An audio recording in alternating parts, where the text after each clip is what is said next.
morning, everyone. This is Voices in Action. My name is Angela Pao-Johnson. I'm the Executive Director of North Los Angeles County Regional Center. I am joined today by Assemblywoman Schiavo that represents our 40th district. We were wondering what about your district geographically, culturally, and economically shapes the needs and the supports for our individuals with developmental disabilities. I represent Assembly District 40, which is the Northwest San Fernando Valley, Santa Clarita Valley, and then up to Castaic and Valverde. So it's a pretty diverse district. Valverde is very rural. The rest of it is pretty suburban, but it's spread out. And because of that, I think that it really shows the need where, accessibility can be an issue, transportation can be an issue in our district. And I think it really highlights the need for, having resources where you need them, whether it's at schools, at home, but really having that availability throughout the community, because it's so hard to be able to get to one central point to be able to receive those services.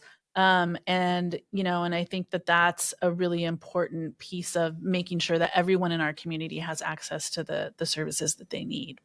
And I absolutely agree with you. One of the things that we have actively been working on is just to ensure that regional center services, a lot of families don't know about our services. Mm-hmm. So unfortunately, if you don't know about services, then you might possibly be missing out on things that you might essentially need. So we've been talking about, well, how can we have regional center more visible in the communities that we serve? Mm-hmm. We do know that we have a regional center on wheels. And what that means is basically we do a lot of outreach in our communities. But one of the things that we're also looking to do is possibly be, at schools Mm-hmm. a lot more than we are, so that families that need our services are able to interface with them in crucial times. Mm-hmm.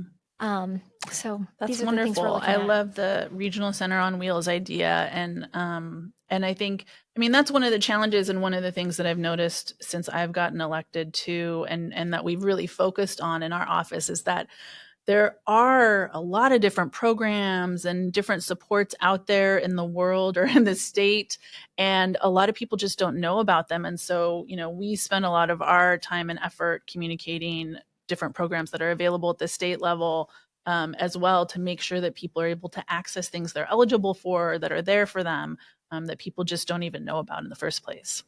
Absolutely. Mm-hmm. One of the things that we had discussed earlier is we were talking about the challenges that our direct service professionals face. So our direct service professionals, DSPs as we call them in our field, they are our primary workforce that provides the essential services that regional center funds for. Now, unfortunately, due to low rates of reimbursement, historically, even now, DSPs are not often paid very well, sometimes minimum wage a little bit above. So these direct support professionals, they provide respite services, they provide personal assistance, day program services, resident, just a whole slew of different services.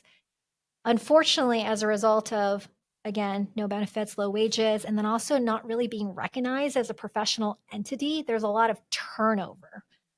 And that, of course, affects our individuals served, because the programs that they're delivering are tailored. And so relationships are built, and if those aren't sustained, then there's not a lot of progress that can be made. Given your strong background in labor and workforce advocacy, we were wondering what policies and initiatives that you feel would be appropriate in addressing this particular problem. I know that there are bills this year that are working to address that, and I think those are important policies to move forward. At the end of the day, we need to make sure that these are desirable jobs for people, and that means good pay and good benefits, places where you can really make a career out of and support a family on, and not have to work 2 or 3 jobs, which we know, is the case for far too many DSP, or service providers. And this is something that I've spent my career fighting for: good jobs with good benefits and retirement, so you can retire with dignity after working long and hard days. And, I know that we've made some progress. We've increased reimbursements, which I think is a real important step. but there's certainly a lot more to be done. I was appointed by the speaker to the Workforce Development Board, and have been sitting on that board since I've gotten elected. And so that is a place where, I know there are kind of plans that have come together to better map out how we can move forward, how we can really create a pipeline, pay people while they're training to do this work, or better relationships and training programs with community colleges, Yep.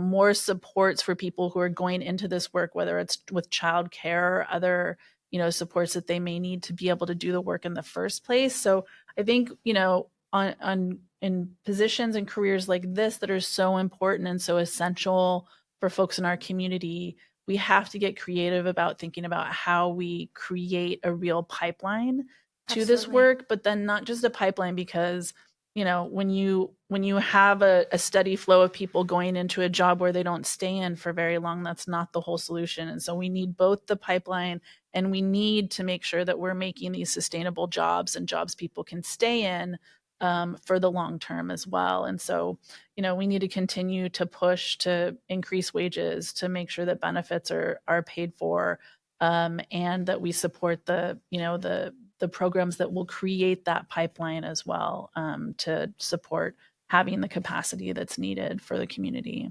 I feel like this is a multiple pronged strategy, right? There's a lot Yeah. of things that are challenging for this workforce currently. So not only do we want to develop a pipeline, Mhm. and also create compensation packages that are attractive to any pool of people, I think it's just a matter of also mapping their career trajectory.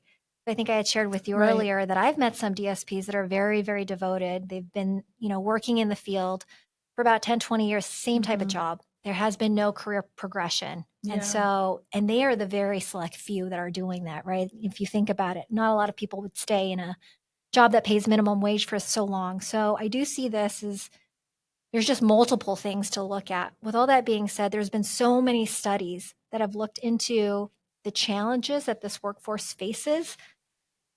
I like that there is currently a bill that's up, SB 422, that is requesting that the California Workforce Development Board look at all of the recommendations from these studies.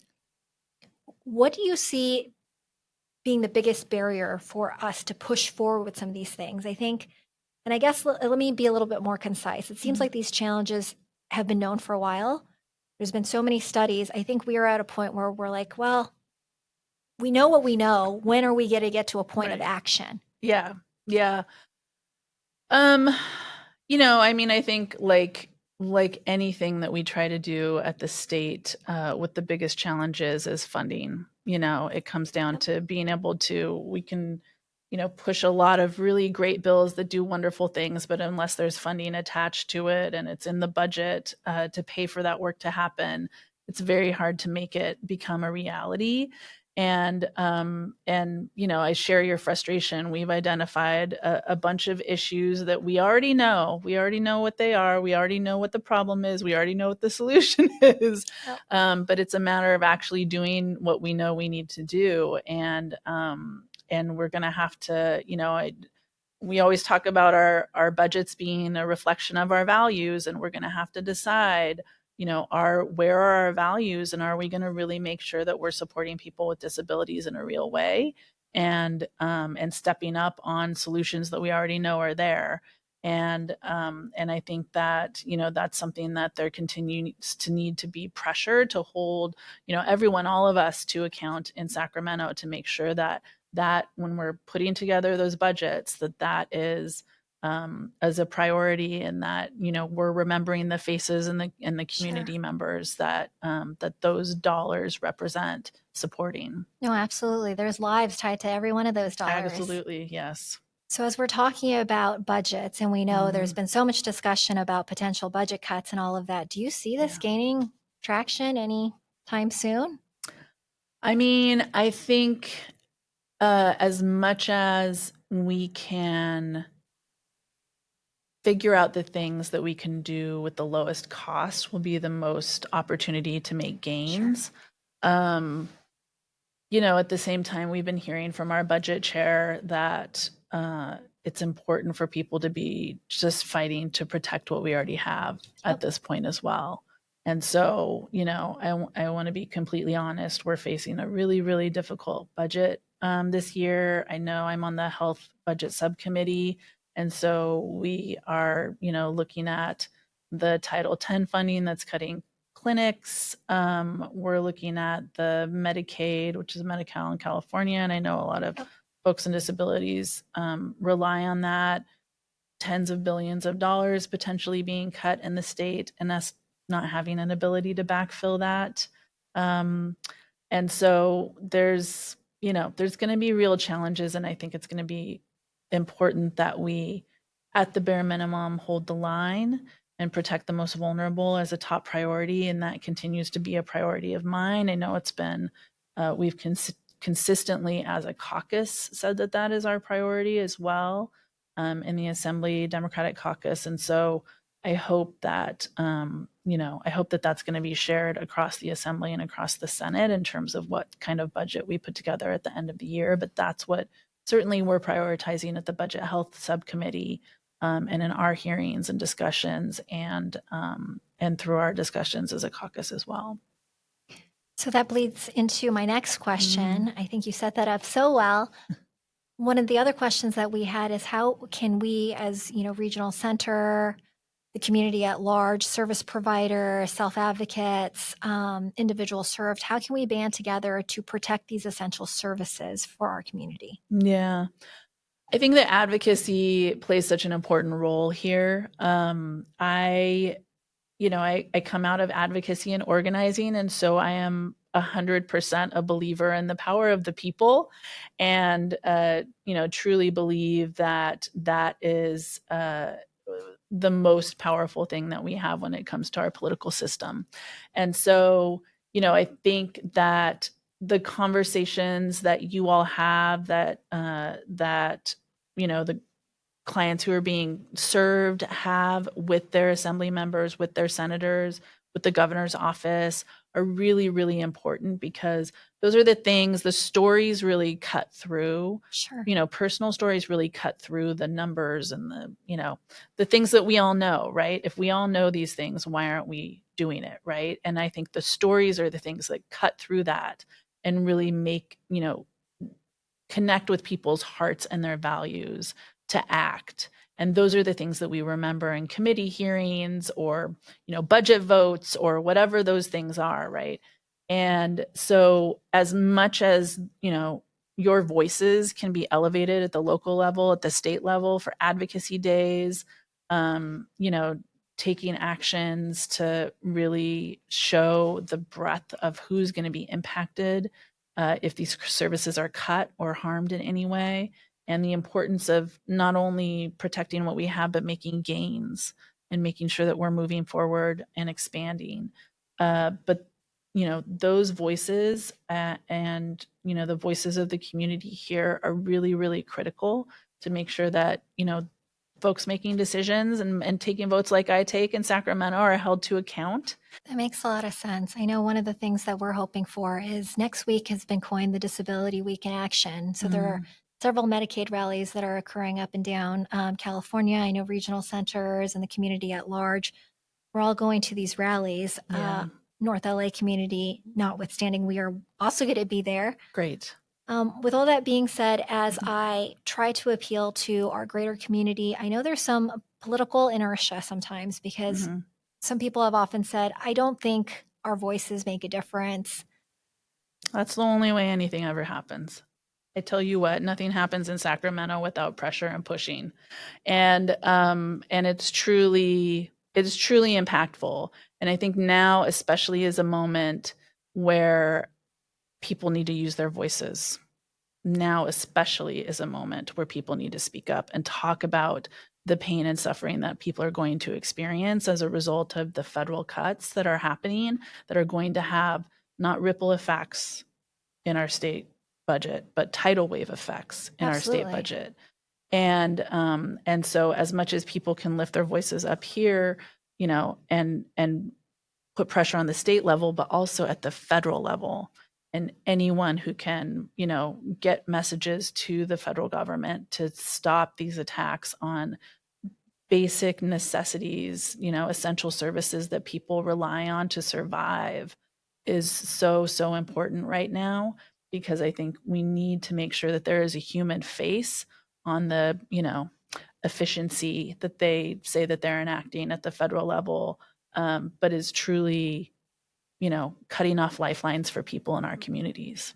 I know when we think about budget cuts, I often think about some of the services that we provide. Early Start, for instance. Mm-hmm. These are the services that would help individuals become more independent in the future, so that the services are not necessary. It's almost paying it forward. So when we think about budget cuts, I almost feel like if we cut some of the things that we're doing right now, there's going to be so many more expenses. We're going to pay for it. So that's something, it seems like, yes, I'm preaching to the choir here. No, and it's incredibly frustrating. I mean, we talk about this a lot in committee hearings in Sacramento with colleagues, and a broad frustration that when, we have analysis that come from different agencies about the budget impacts of different policies and bills and things like that. And they always say it's going to cost this much money, it's going to cost this much money.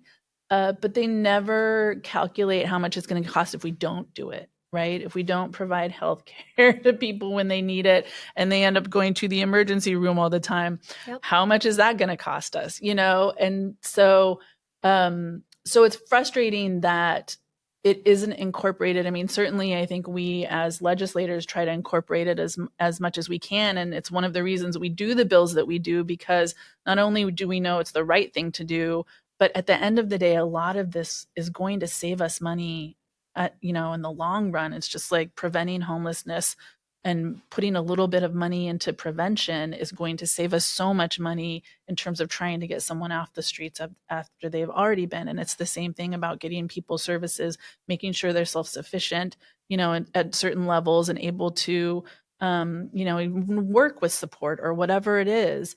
That it's so short-sighted and really has truly profound impacts on our budget when we don't think about the long-term impacts if we don't do these things. And I know we have a number of incredible budget chairs who do come from this perspective, thank goodness, and are in those positions to make sure that we're really thinking about what are the long-term budget impacts if we don't make these smaller investments up front, and really trying to incorporate that into the decisions and the budget that we're going to have at the end of the day.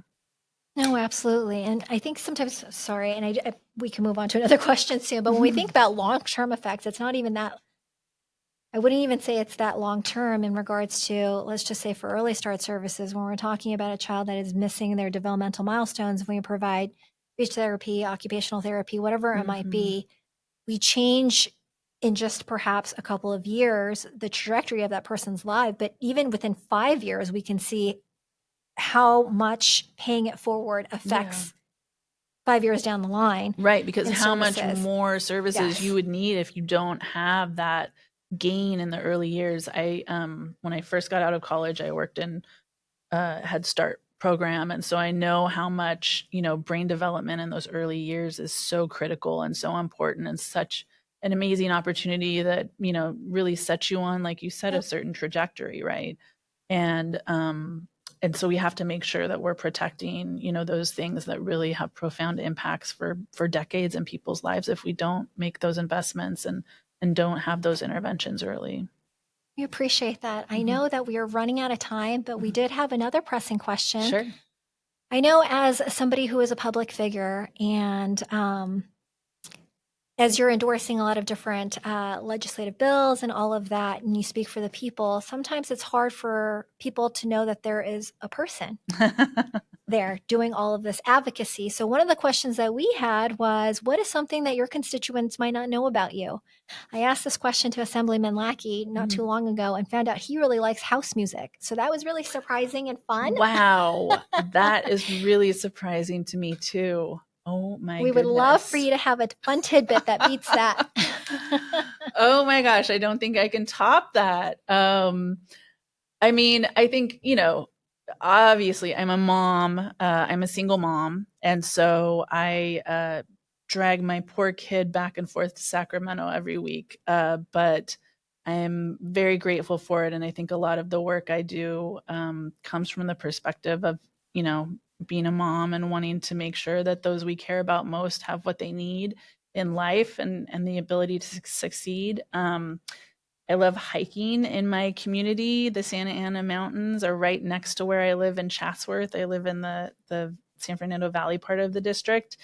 And that brings me a lot of joy and gives me some opportunity to reflect on what we're doing and why we're doing it.